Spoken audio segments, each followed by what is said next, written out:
while I was undergrad in Mahasarakham University, I studied with Professor Jaran Chai Chonpairot, who who was first ethnomusicologist that I encountered with in Thailand. So he shared a lot of information about ethnomusicology with the class that I took with him. Also, when I went on to my MA, I studied with Anand Nakong and Panya Rung, who actually gave me another perspective on ethnomusicology in the US and in the UK, because Anand graduated from SOAS and Panya graduated from Kent State University. After that, so I applied to UC Riverside to study ethnomusicology, but I started with MA in Southeast Asia study, focusing on text ritual and performance.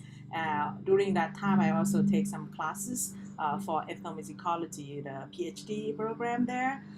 Study with Deborah Wong. So it's kind of traditional way to go into it. So from Thailand, and then when I got here, so study Southeast Asia study, and then continue with the ethnomusicology, because I also played and perform and teach Thai traditional music in Thailand and in the U.S. So I think that's the path that get me into it.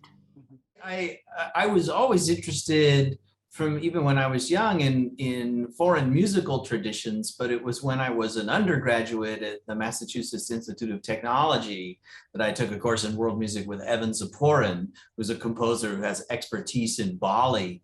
And sort of seeing him work, he established a Balinese gamelan at MIT when I was there. So that's what sort of tipped me from seeing this as a music to enjoy on a recording to music you could actually play and participate in. I'd never really thought that that was possible. And so being in the gamelan got me into that. And then when I went to graduate school, I continued to do research as a performer in Thai traditional music. But it was Matthew Allen, I think, in my first graduate school, who said, hey, there's this thing called the Society of Ethnomusicology. You really should check it out.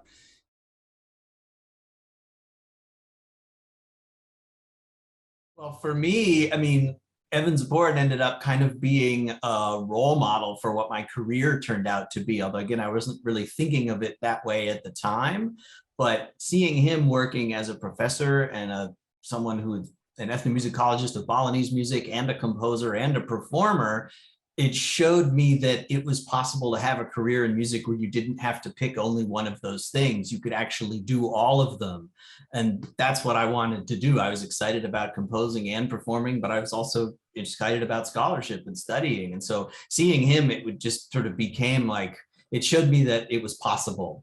And he encouraged me to go to graduate school, where indeed I was fortunate at Duke University, where I was a graduate student. They continued to encourage me, even though I was there as a composer, to perform, to carry out ethnomusicological research and sort of pursue those directions without having to commit to one over the others.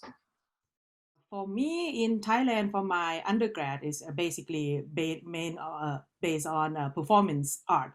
So we perform a lot there, both traditional Thai music from Central Thailand and folk music, including the Ponglang and other music as well. We studied. I also got some special trainings at the Royal Navy Thai Music Divisions and Royal Air Force Music Division. So that's also helped me to see things differently. When I moved to the US, I went into the Southeast Asia studied, and I mean, because I like to play, I like to perform. So, so I gathered some of my colleagues and invited a few instructors to interested in learning about music from other cultures to play together. So at Riverside, UC Riverside, I fortunately able to start two ensembles. The one is the Thai traditional music ensemble, and the other one is the Okinawan Minyo, where a few of my colleagues interested in, and with support from Professor Deborah Wong, I'm able to have those two ensembles going on during the time that I was study there.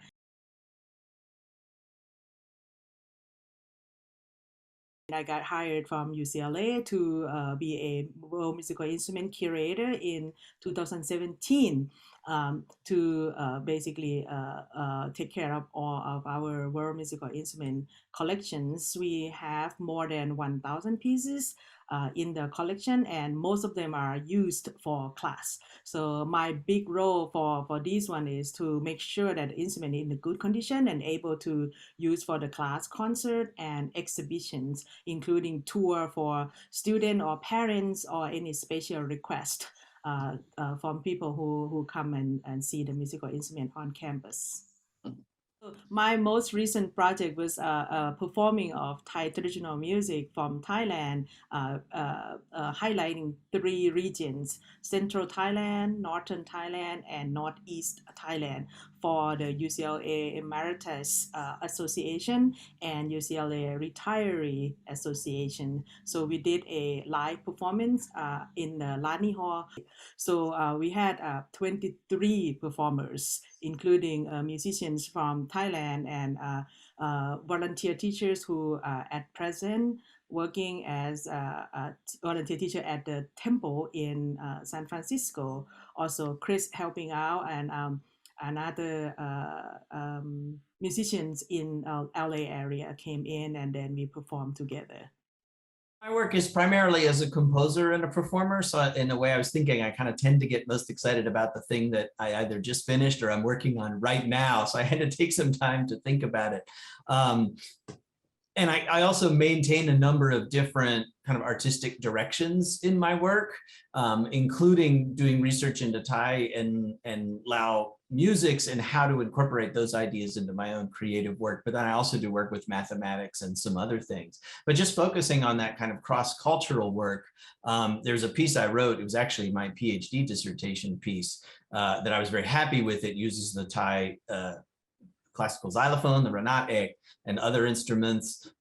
It's sort of a large ensemble piece that's really sort of working cross-culturally. And I had a chance to perform that again just a few years ago at the Neefnorf Summer Festival in Tennessee. And so it's a challenging piece to put together and really kind of addresses the sort of cross-cultural work that I'm interested in. And we did it in the context of a one-day symposium on basically the idea of Asia in new music, but with a global perspective. And so it was really exciting to be able to bring that piece back to life after what had been, I don't know how many years, probably 18 years at that point, and to do it in a context where people were really thinking about those issues. But in general, I'm also very happy that over the period of the coronavirus here, since we were sort of stuck alone at home, I spent a lot of time kind of really diving back into the can, the bamboo free reed mouth organ from Laos and Northeast Thailand that I've been playing for 25 years, but sort of really coming back to just focusing on playing, commissioning more composers to write music for that instrument, releasing a CD of some of the best pieces that have been written for it, and making a big video for composers that I put on YouTube, teaching people how to compose for it. So really trying to establish the instrument as an international concert instrument in a way that it hasn't been before. And it was actually being at home during coronavirus that enabled me to really kind of focus on that rather than being pulled between a lot of other performances and composition projects.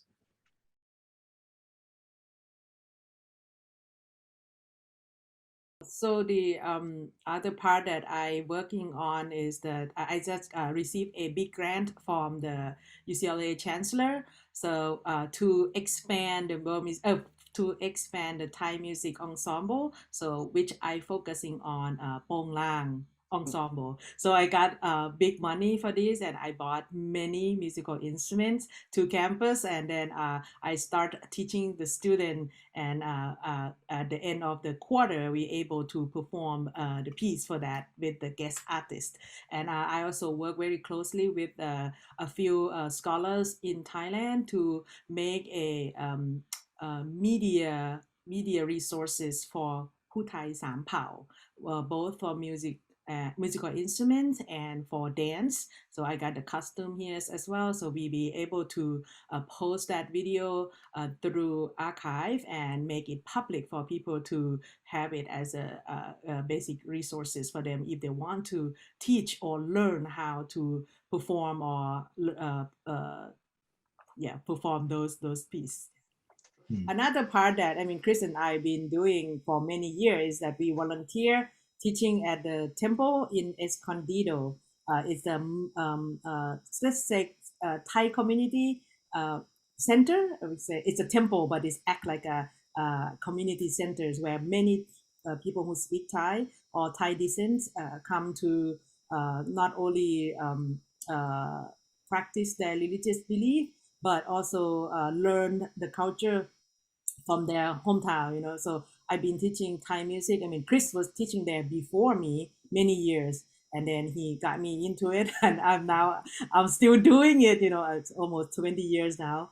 Been doing that. So we form a school, a Sunday school, which we offer Thai language, Thai craft. I mean, fruit and vegetable carving, and music and dance, traditional music and dance. We had a volunteer teachers come from Thailand I mean, almost every year for 30 years. During the COVID time, it's a little bit dull. We only had one teacher, but she couldn't teach because, you know, no kid went to school. So it was so sad, but we just recently reactivated the class again this last year, actually last year. And what we've been doing is that we help to organize the events, the cultural events throughout the year.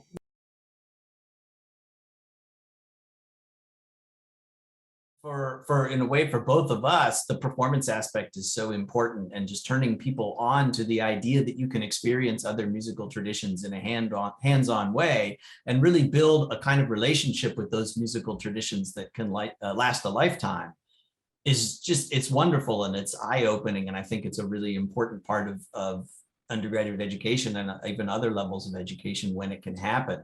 For me, it's been absolutely transformative to have that experience. And so it's the legacy of ethnomusicology that's really made that possible. But also from the standpoint of my own students, I'm, you know, constantly trying to bring them back to that kind of humanistic side of inquiry and not accounting for the experience of music solely in scientific or biological terms. And so there's just such a long history of ethnomusicology sort of struggling against the positivistic approach to musical experience. And it's sort of, its necessity remains paramount, I think. For me, I my philosophy of you know, doing ethnomusicology is that I would love to have people uh, appreciate others more. That's just kind of like my goal, you know, through the music. It's just a medium that you can use it. If people are able to open their mind, open their ear, open their eyes to listen, to play, even, you know, be more into the situation where you can exchange the idea of why you doing it this way, why we doing it this way, you know. I'm hoping that the gap will be smaller and smaller, and people will be able to appreciate each other more and more.